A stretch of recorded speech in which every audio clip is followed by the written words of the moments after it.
श्री स्वामी समर्थ. मराठी नववर्षाची सुरुवात करणारा सण म्हणजे गुढीपाडवा. यंदा 9 एप्रिल 2024ला साजरा केला जाणार आहे. यंदाच्या चैत्र शुक्ल प्रतिपदेपासून श्री शालिवाहन शके 1946 शोभनाम संवत्सर प्रारंभ होत आहे. या दिवशी चैत्र मासातील नवरात्रीचा प्रारंभ होतोय. गुढीपाडव्याच्या दिवशी सकाळपासूनच शशी राजयोग, अमृत सिद्ध योग आणि सर्वार्थ सिद्धी योग जुळून येत आहे. हा योगायोग तब्बल 30 वर्षांनी जुळून आलाय. यातील शशयोग हा शनीच्या प्रभावाने तयार होत असल्याने प्रभावित राशीवर शनीच्या कृपेचा जणू पाऊसच पडणार आहे. शनी सध्या मंगळासह युती करून कुंभ राशीमध्ये स्थित असल्याने शनीसह मंगळसुद्धा प्रभावित राशींना विकास आणि प्रगतीची भेट देऊ शकतो. म्हणूनच गुढीपाडव्यापासून काही विशेष राशींना गोड दिवस सुरू होऊ शकतात. नववर्षाच्या मुहूर्तावर कोणत्या राशीच्या नशिबाला कलाटणी मिळू शकते, कोणत्या राशीच्या व्यक्तीला आयुष्यात कोणत्या स्वरूपात कसे बदल घडवून येऊ शकतात, त्यात तुमच्याही राशीचा समावेश आहे का? चला या संबंधित माहिती जाणून घेऊया. वैदिक ज्योतिषशास्त्रानुसार यंदा गुढीपाडव्याच्या तिथीला सकाळपासूनच शश राजयोग, अमृत सिद्ध योग आणि सर्वार्थ सिद्धी योग जुळून येत आहे. त्यातच शनी कृपेने 3 राजयोगांमुळे काही राशींचं नववर्ष अपार श्रीमंती आणि नव्या नोकरीने सुरू होऊ शकतं. त्यात पहिली भाग्यवान राशी आहे मेष राशी. मेष आणि धनु राशीच्या चतुर्थ स्थानी हे राजयोग तयार होत आहेत. हे भौतिक सुख मिळवून देण्याचे स्थान मानले जाते. त्यामुळे मेष राशीच्या व्यक्तींना या काळात सर्व भौतिक सुख मिळू शकतात. जोडीदाराच्या माध्यमातून आनंद आणि लाभही होऊ शकतो. मेष राशीच्या व्यक्तींना सुख मिळू शकते, तर तुम्ही सुद्धा नवीन मालमत्ता खरेदी करण्याचा विचार करू शकता. या काळात आयुष्यातील अनेक संकटावर मेष राशीच्या व्यक्ती मात करू शकतील. पूर्व गुंतवणुकीतून आर्थिक स्थिती मजबूत होऊ शकते. बेरोजगारांना नोकरीच्या संधी चालून येऊ शकतात.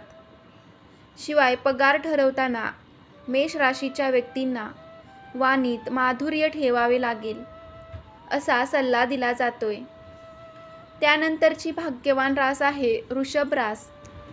शनिदेव गोचर कुंडलिक 11व्या स्थानी गोचर करत आहेत, तर हे राजयोग वृषभ राशीच्या लाभस्थानी तयार होत आहे.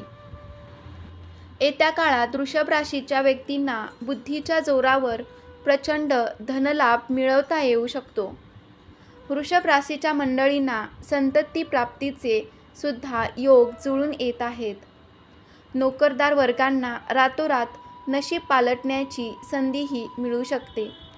वृषभ राशीच्या व्यक्तींना नव्या घराची खरेदी करण्यासाठी आर्थिक पाठबळही लागू शकते. वृषभ राशीला मंगळाची मोठी मदत होऊ शकते. त्यामुळे वृषभ राशीच्या व्यक्तिमत्वाला साहस आणि पराक्रमाची जोड लागू शकते. गुढीपाडव्याला या 3 शुभ राजयोगाच्या निर्मितीमुळे वृषभ राशीच्या लोकांना हा काळ खूप फायदेशीर ठरणार आहे. प्रगती आणि यशाचे मार्ग खुले होणार आहेत. शिवाय या काळात वृषभ राशीच्या व्यक्तींच्या करिअरमध्ये खूप चांगल्या संधीही मिळू शकतात. या काळात आयुष्यातील अनेक संकटही दूर होऊ शकतात. शिवाय या काळात आर्थिक स्थिती मजबूत होऊन कुटुंबातील वातावरण आनंदी राहू शकते. त्यानंतरची तिसरी भाग्यवान रास आहे मकर रास. आता गुढीपाडव्याच्या तिथीला सकाळपासूनच शशी राजयोग, अमृत सिद्धी योग आणि सर्वार्थ सिद्धी योग जुळून येत आहे.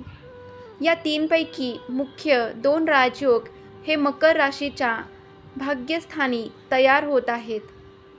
त्यामुळे येत्या काळात मकर राशीच्या व्यक्तींना प्रत्येक कामात नशिबाची साथ मिळू शकते. शिवाय मकर राशीच्या व्यक्तींचे शत्रू दूर होण्यास हा काळ अधिक उपयुक्त ठरू शकतो. ज्या व्यक्ती आपल्या विरुद्ध असतील ते आपल्या पाठीशी उभे राहणार असल्याची शक्यता आहे. मात्र त्याआधी मकर राशीच्या व्यक्तींना एक पाऊल स्वतः पुढे टाकावे लागू शकते. शिवाय हिंदू नववर्षात मकर राशीच्या व्यक्तींना वाडवडिलांच्या संपत्तीतून मदत होऊन आर्थिक स्थितीत सुधारणा होऊ शकते. शिवाय मकर राशी कर्जमुक्त होऊ शकतात. तसेच मकर राशीवर शनिदेवाची कृपा लाभल्याने पूर्वकर्माचे चांगले फळ प्राप्त होऊ शकते. एखादा जुना विवाद सोडवता येऊ शकतो, ज्यामुळे प्रचंड श्रीमंती प्राप्त होऊ शकते. आधी सांगितल्याप्रमाणे ज्योतिषशास्त्रानुसार 30 वर्षानंतर गुढीपाडव्याच्या दिवशी ग्रहांचा दुर्मिळ संयोग तयार होईल. या दिवशी शशराजयोग, अमृतसिद्धियोग आणि सर्वार्थसिद्धियोग एकत्र येत आहेत. याचा प्रभाव आणखी काही राशींवर पडणार आहे. गुढीपाडव्याच्या दिवशी चंद्र मेष राशीत असेल, जो नवीन सुरुवात आणि मांगल्याचे प्रतीक आहे. त्यामुळे वर्षभरात नवीन योजना आणि उपक्रमांसाठी अनुकूल वातावरण निर्माण होण्यास मदत होऊ शकते. त्याचबरोबर या दिवशी सूर्य मीन राशीत असेल, तो अध्यात्म आणि ज्ञानाचा प्रतीक आहे. ही ग्रहस्थिती व्यक्तीला आत्मचिंतन आणि आध्यात्मिक वाढीसाठी प्रेरित करू शकेल आणि याचा प्रभावही आणखी काही 2 राशींवर दिसू शकतो.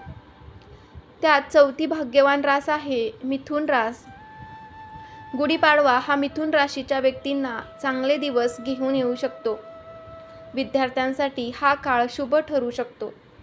शिवाय करिअरमध्ये प्रगतीच्या नव्या संधीसुद्धा चालून येऊ शकतात. अचानक मिथुन राशीच्या व्यक्तींना धनलाभही होऊ शकतो. वडिलोपार्जित संपत्तीतून लाभ मिळण्याची शक्यता आहे. शिवाय या राजयोगामुळे काही अडचणी दूर होऊ शकतात. मिथुन राशीच्या व्यक्तींच्या जीवनामध्ये न्यायालयीन प्रकरणात अपेक्षित यशसुद्धा मिळू शकते. नोकरी करणाऱ्यांना यशासोबत काही मोठी जबाबदारीही मिळू शकते. शिवाय मिथुन राशीच्या व्यक्तींच्या संपत्तीमध्ये आणि प्रतिष्ठेमध्ये वाढ होऊ शकते. त्यानंतरची 5वी भाग्यवान रास आहे धनुरास. धनुराशीच्या व्यक्तींसाठी गुढीपाडवा लाभदायक ठरू शकतो.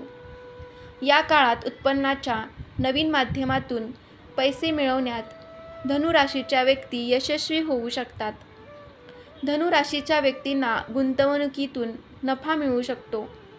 शिवाय कामाच्या ठिकाणी धनुराशीच्या व्यक्तींची प्रगती होऊ शकते. या राशीच्या व्यक्तींच्या पगारातही वाढ होऊ शकते. शिवाय नोकरदारांना प्रमोशन मिळू शकते. या काळात तुम्हाला व्यवसायामध्ये चांगले यशही मिळू शकते. म्हणूनच घरात आनंदी वातावरण असू शकते. तर अशा प्रकारे गुढीपाडव्याला तयार होणाऱ्या या ग्रहांच्या दुर्मिळ संयोगामुळे काही विशेष राशींचे नववर्ष अपार श्रीमंत आणि प्रगतीने सुरू होऊ शकतं. तुम्हाला ही माहिती कशी वाटली कमेंटमध्ये नक्की कळवा. आणि तुम्हाला ही माहिती आवडली असेल तर लाईक करायला विसरू नका. आणि आपल्या चॅनेलवर नवीन असाल तर कृपादृष्टी या चॅनेलला सबस्क्राईब नक्की करा. श्री स्वामी समर्थ. जय जय स्वामी समर्थ. श्री गुरुदेव दत्त.